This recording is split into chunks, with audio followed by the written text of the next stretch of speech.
lurking around that I'm sure you'll like to see. Okay, have we got any more questions, or is that it? No, okay, so please. Yeah, there's just one more thing I'd like to... Oh yes, do it. Yeah. There's one feature on the DVD that we haven't shown you, just so that you do go out and buy it. Jackie was contacted at the fan club from a guy who claimed he'd been in a car boot sale and he picked up a load of videotapes and believed he had a video of Queen. And we went to have a look at it, and what he'd got somehow is some footage of Queen rehearsing for their Magic Tour. And as you know, sort of footage of Queen rehearsing is extremely rare. So we had a look at it, and he was right. He'd got an hour-long video of Queen in a rehearsal studio with their full lights, just the four of them under all the lights, rehearsing, no audience, anything. And unfortunately, the quality is not fantastic, so we've only been able to sort of rescue about 15 minutes of it. But we had put it on the DVD, and they sound as good rehearsing as they did on the night. It's amazing, and there's lovely bits because I can't ruin it for you, but the interaction between the four is fascinating to watch. Okay, so please put your hands together and please say thank you, Sound, and really so much. Okay, we'll be really short. We've got Ken Testy and Mike Burson.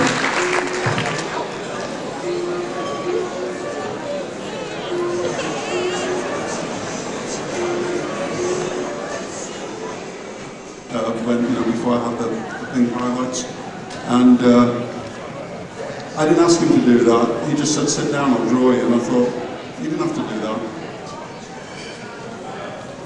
Ken, can you tell us about your last contact with Queen? With you? Yeah,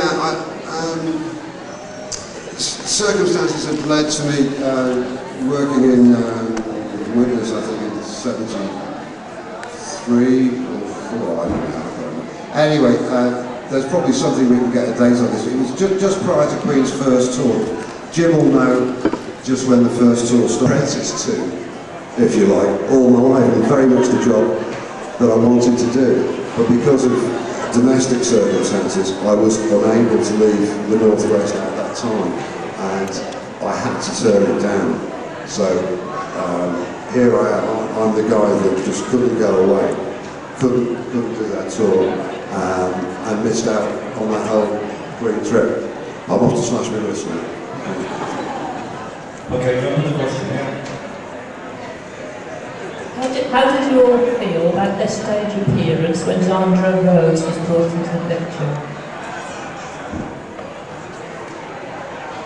Yeah, I went down to the Hammersmith gig and I saw that. Again, it was another one of those moments when I thought they'd gone too far. I thought this is just a little bit too much for the public to take at this time. It's just a step beyond what one could reasonably be expected to get away with. It's stylish, had artistic integrity. It was fine, but I just felt it was a little bit too much to market at that moment. But once again, I was wrong. Once again, they got away with it. Brilliant. Didn't you say the same about Bohemian Rhapsody? Yes, I did say the same about Bohemian Rhapsody. Yes, I was in the studio a day when Brian was doing overdubs continuously. Now, I'm sure you all know a bit about how many overdubs there are on Bohemian Rhapsody and how long it took to record. And I sat for a whole day listening to Brian do overdubs, and I was numb at the end of it because we listened to the same little bit over and over again, what Brian layered and layered. And at the end of it, I was most fatigued. Of course, they were very keen to get my opinion, and I had to say, well, I think it's wonderful, but who on earth is going to play this? Because, I mean, with hindsight, we all know everybody was going to play it, but at that moment, the prospect of getting anything over 3 minutes long onto Radio 1 was unheard of. But once again, they were right. They pushed the envelope, and they got there and they did it. And total applause for that. Okay, one more question here. We from our side, being Queen fans, have been waiting ages and ages for the Queen anthology poster to be released in the future.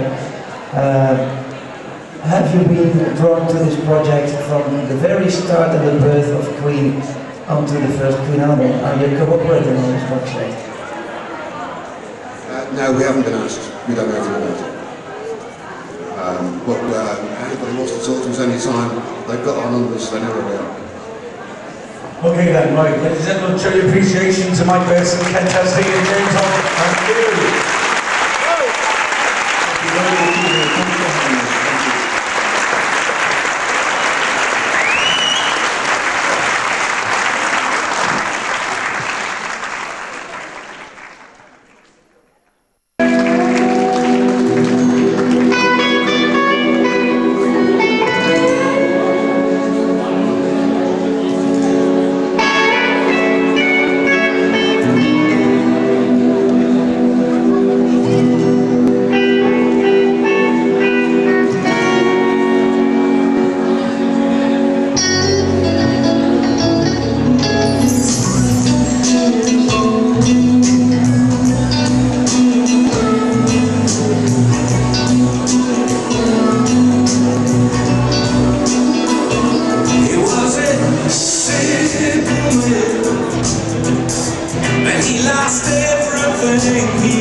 Two things, good news and bad news. The bad news, I'm wearing the same suit. The good news is I've lost about a stone.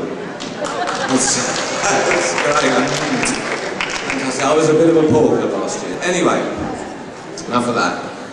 Yeah, I hope you like that. That was doing all right. You know, that was the way we ended up doing the new version. I mean, we had some kind of soul searching that went on between that and Earth, which we'll play you later, in terms of the kind of new versions, because, well, you know, you move on, you get into different types of music, and I think what we do is, a lot of you will have heard us play acoustically last year, and you'll know that what we kind of do is as opposed to what the lads did, was we do kind of groove music. It's quieter, it's kind of clubby, but maybe that's because we're, you know, I'm 55, you know.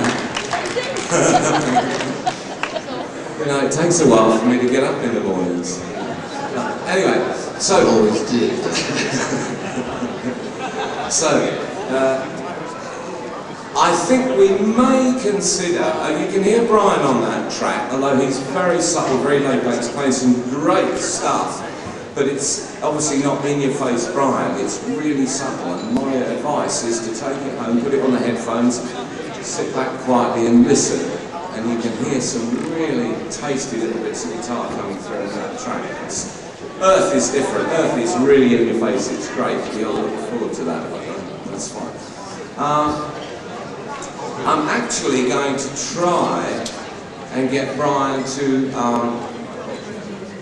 put a vocal on Earth, to do one of the verses. Now, he's coming in next week sometime. I think he's going to spend a couple of hours with us. We're going to try him guesting on a verse on Earth, and maybe doing all right as well. I tried to get in touch with Roger, but I guess he's completely tied up and busy, because I'd really like him to do a verse on each of those as well, but it looks like it's not going to happen, which is a real shame, but there you go. It's taken 15 months to make this album, and I wouldn't have expected it, but it's been one of the most traumatic experiences of my life, because things have started to reawaken, which closed down in the mid-70s. I mean, as far as I recall, when I had to pack up playing in the 70s, I was pretty devastated. I mean, I didn't really want to go out and get a job. I was a singer, but I managed to suppress that for all those years. You know, I don't care, you don't like me, I don't get money. And now it's all it's all come back. I've done the album, I'm concerned about it, I'm worried that people will like it, and the best thing I can say is that we did it with as much heart as we possibly could. And you know, if it's slightly off message in terms of the type of music you're used to listening to, if you give it a chance, you realise that we did it with a lot of heart.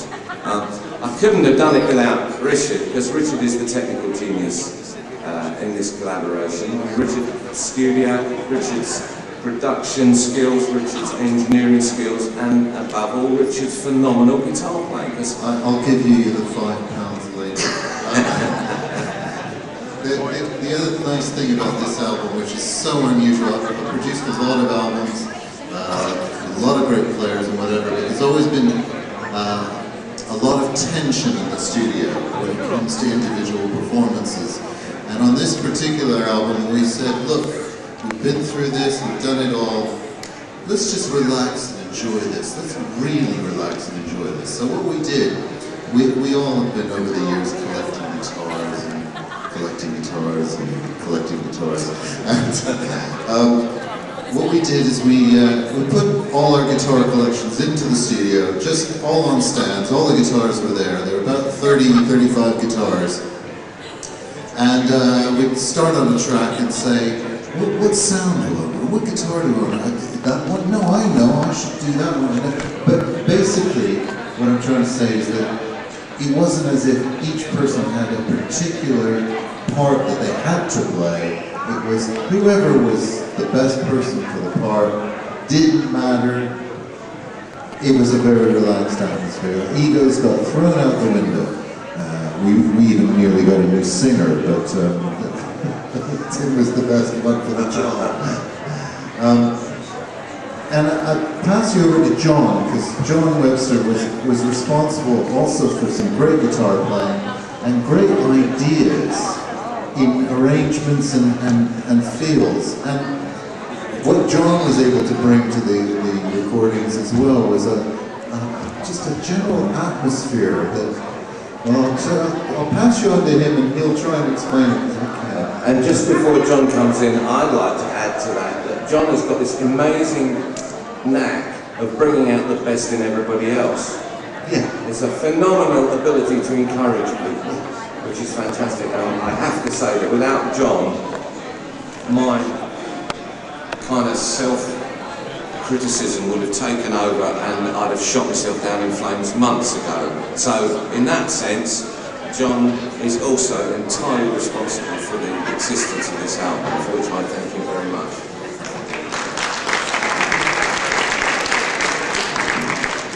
I don't really know what to say to that, except that the pay was rubbish. Do you know what I mean? 15 months and I've got about 20 quid so far. And apparently for a lead guitarist I'm great at making coffee, I know that. But it's been really good fun, and we sort of started off, Tim would come to my house every Thursday night on the dot at 8 o'clock to jam till about 3 o'clock in the morning usually. And for like the first 18 months, it was always a complete surprise to me when he turned up at the door. I just hadn't got used to it at all. So 8 o'clock every Thursday, he'd ring the bell and I said, what the hell are you doing here?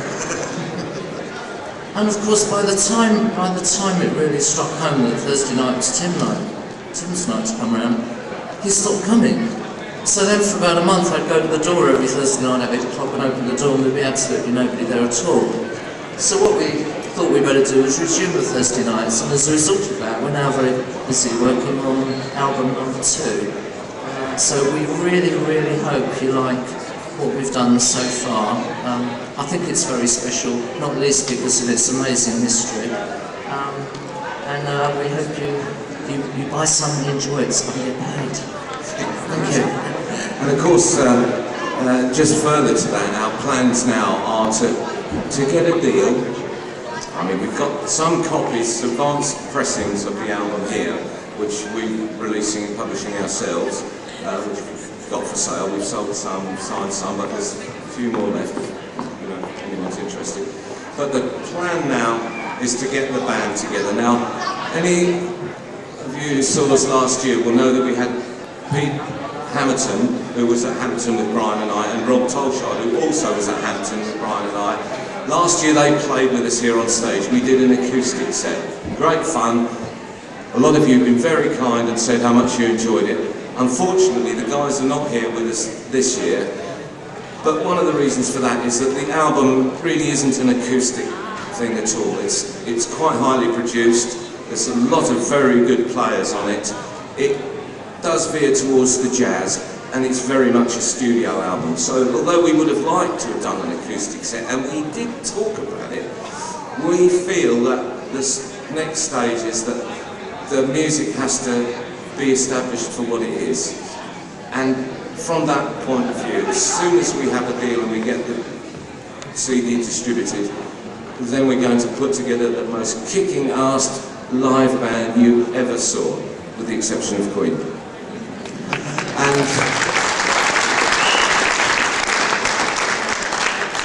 And it'll be so great to be on the road by the autumn.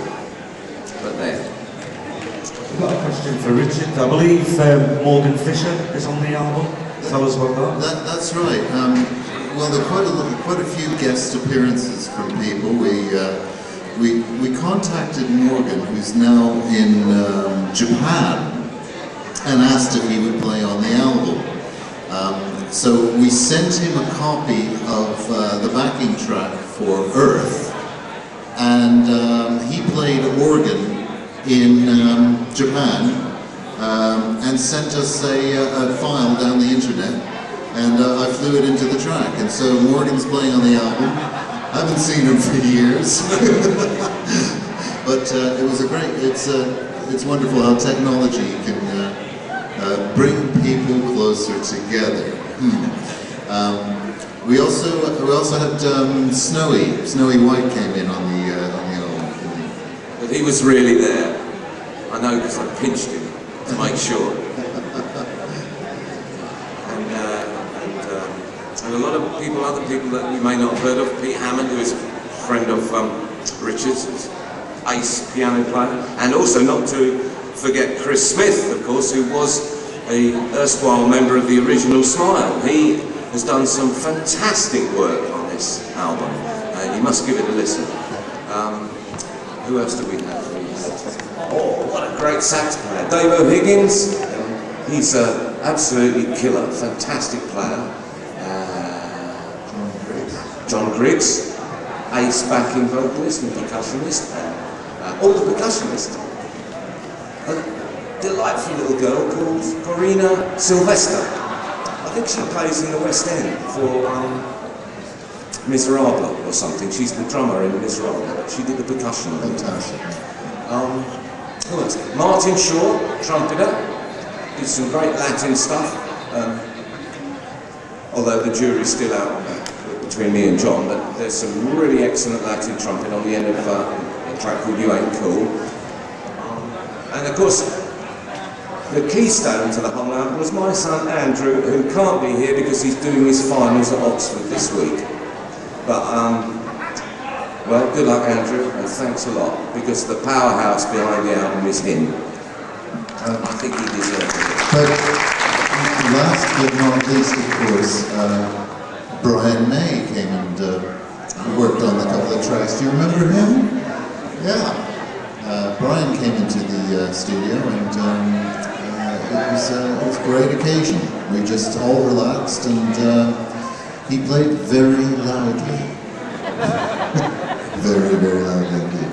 But some great playing. And we'll play you some of Earth in a minute, which it's got Brian's signature sound on that, and that's it. I think that's the Red Special. I haven't seen the Red Special myself for 30 years, but you brought it into the studio, and wow. Apart from a few little things that look as though they sort of a bit aged, it looks just like it did the day he was at school. The days that he was at school, that guitar looked exactly the same, and it sounds brilliant. And we were able to put it up with the other 35 guitars and see if he noticed which one was which.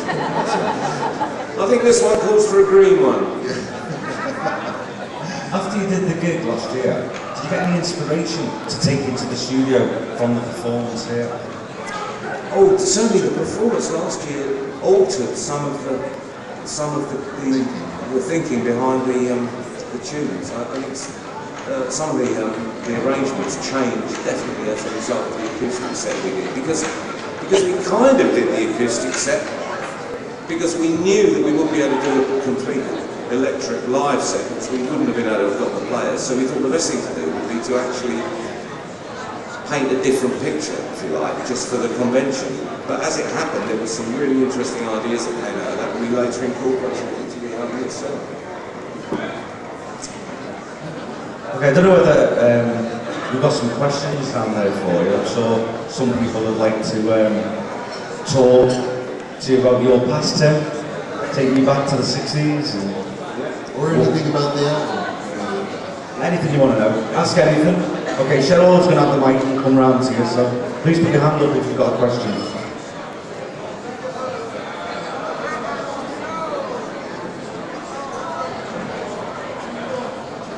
Hi, this is a question for Tim, a bit of a non-music one. Have you got a model railway set?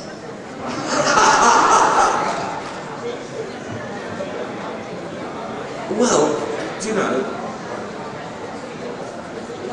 my wife doesn't throw anything away, and although I haven't seen it for a few years, all of our kids had a model railway, and I cannot believe that any of them have been thrown away. So the answer to that one is yes, and although it's not technically mine, it sort of is now, and it's probably in the loft. And it's probably Thomas the Tank Engine. Yeah, but John has his Thomas the Tank Engine set still, don't Oh he? yes, John does. You've got the Thomas the Tank Engine set, haven't you? You play with it quite a lot. Yeah, but not my Thomas the Tank Engine. I'm still in the attic. Excellent. Okay, Tim. You are the man responsible for Silver Salmon. Can you tell us what the hell this song is about? Yeah, okay. Well, the strange thing about this song was that back in '69, at the end of the 60s, you know, at the end of the whole 1984 thing, and at the end of college, what was becoming very important, and I probably said this last year, and I've probably said it a lot in print, but what was becoming important at the end of the 60s was the need to write your own material. And Earth was sort of the first song that I ever managed to get together on my own. I mean, Doing All Right was a joint composition, Step On Me was a joint composition, but Earth was the first song that I got together on my own. And at the same time as writing Earth, I wrote this tune called Silver Salmon. But I actually abandoned it, or at least I didn't consciously abandon it. I just forgot about it. I just completely forgot about it. And maybe I remembered it twice in the 30-year period. Oh yeah, how did that go? Like a silver salmon. Anyway, and then 2 years ago or 3 years ago, I cannot remember who told me. It may have been Greg. It may have been Freddie. It may have been John Stewart, perhaps. Someone told me that Queen had done a demo of Silver Salmon, and you could have knocked me over with a feather, because I had no idea that anybody else ever even remembered it. But this meant that Brian had remembered it, and that they had actually done a version of it in the studio all those years ago. So I was absolutely amazed. But I still didn't hear it until about 6 months ago. And then when I did hear it, it all came back to me. And it is exactly the same tune. And I'll tell you what it's supposed to be about. The lyrics, I can't remember all the lyrics, but I can remember the first few. The lyrics are, like a silver salmon she falls, with her bright metal burning. Twisting through a something sky, to the something. But anyway, it's about a spacecraft crashing. And the thing is that the ship looks like a silver salmon falling out of the sky with all the bright metal burning. And I probably got two verses. I haven't listened to the tape for a bit, and the words are not that clear on my copy of it. But maybe I'll write another verse. maybe I'll extemporise, because I never did think that it was really complete, because I did think it needed to resolve the story. So it's another science fiction song, in other words. And it's something that might end up on the next album as well. Yeah. Is there any more questions?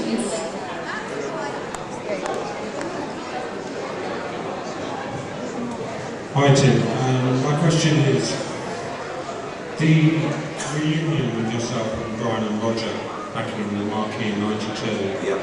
The Christmas show, how did that come about? Who contacted you and the reason why? Well, for a short period of time, I think probably when our kids were younger, Roger had invited myself, my wife and our little ones to his firework party. We did that for 2 or 3 years while they were kind of the right age. So on November the 5th or thereabouts, we'd go down to Roger's house and have an amazing fireworks party and get thoroughly sloshed and roll home.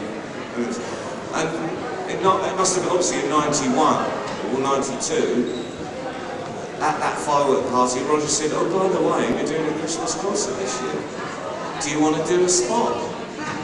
And because I fainted, and when I came round, I said, "Yeah," and that's how it came about.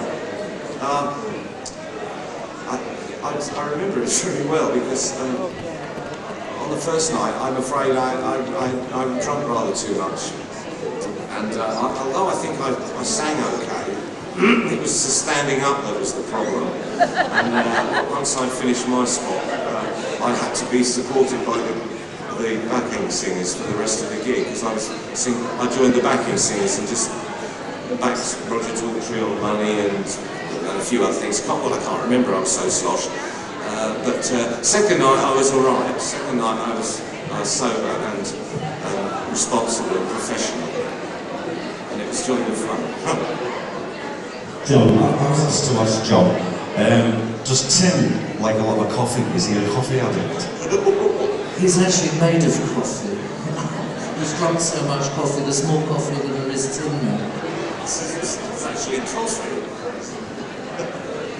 Okay, so no more. Yeah, there is a question right at the back there, please, Charlotte.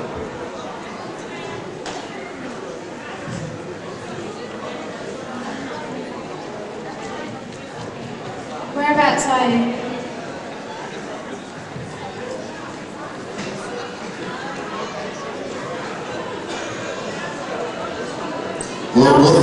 Hello, it's Matt here. Last year you came and gave us a great show. When are you coming back? And will it be the same sort of group, whatever you can call them, and the same sort of music? Because it was slightly folky, wasn't it? Yes, it was, and it was what I'd say being slightly off the main message, but that was because we couldn't get a proper electric band together in the time.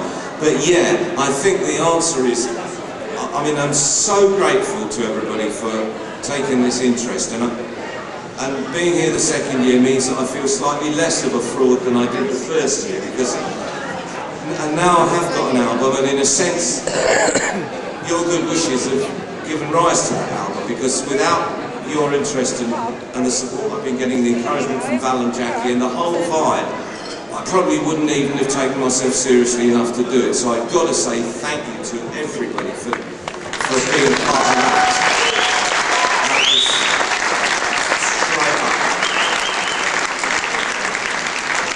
And if I could just, what we're going to do is we'll go now, and I want to play you the track of Earth once we've gone. But if we could just have anything, what I'd really like to do next year is to be in a position where we've got the whole electric band up and kicking, and then we can come down here and give you one hell of a show, maybe on Saturday. Anyway, I'm going to say goodbye now. Thank you very much. I've got some more albums. I'll sign them till my arm drops off. Thank you very much. Ladies and gentlemen, Tim, John and Richard. Thank you very much.